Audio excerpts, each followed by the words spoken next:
Okay, so this video is on the fundamental counting principle and using tree diagrams to find probability. And you use the counting principle to find out how many outcomes, and the tree diagram also to find out how many outcomes. And you need to know both. How do you figure out how many outcomes are in a sample space without making a tree diagram? We're going to start with that. You use the fundamental counting principle. If you have a way of doing an event and B ways of doing an event and C ways of doing an event, then you can find the total number of outcomes by multiplying A times B times C. Very similar to finding compound independent probability. You take the outcomes of A, the outcomes of B, the outcomes of C, and multiply them. So the way that this works in a scenario, if you have 3 choices of sandwiches, 3 choices of sides, and 2 choices of drinks, it would be 3 times 3 times 2 for a total of 18 total outcomes. How many different pairs of shoes can you get from a store that has 5 different styles and 8 sizes? 5 different styles, 8 sizes, and 2 widths, narrow and regular. And so that would be 5 times 8, which is 40, times 2, which is 80. So 80 different varieties of shoes.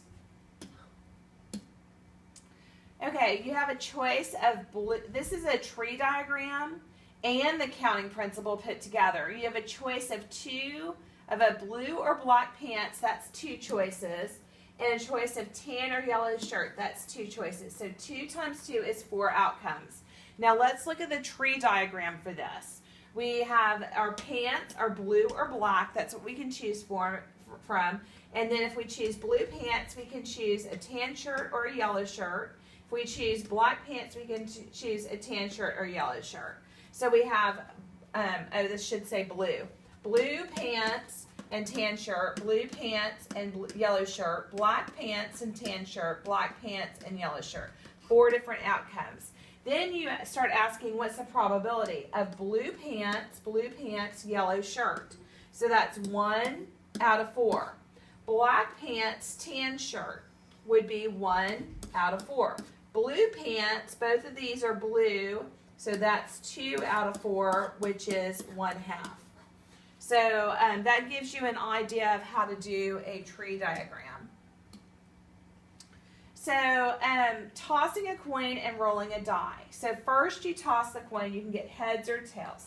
Then whenever you roll the die, you can get 1, 2, 3, 4, 5, 6, 1, 2, 3, 4, 5, 6.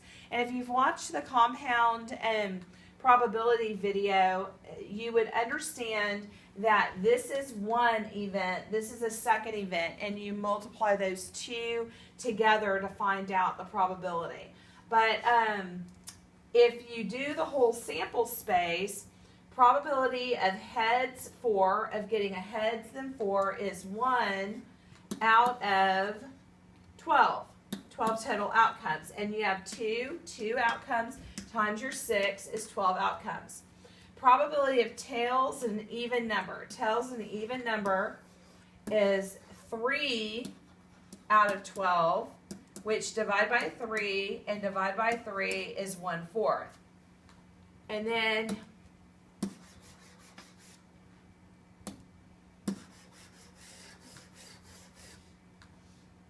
heads, an odd number, heads, odd, is 3 out of 12, which is 1/4. And then the probability of heads and tails is 12 out of 12, or 100%. There's 100% chance that you're going to get that. So, and if you did the compound independent formula, you would say heads is 1/2, and heads is 1/2, and probability of 4 is 1 out of 6, and so that's 1 out of 12, and that's what we found by doing the tree diagram. So you can either do the tree diagram and find the probability, or just find the probability of each separate event and multiply them together for the compound independent probability.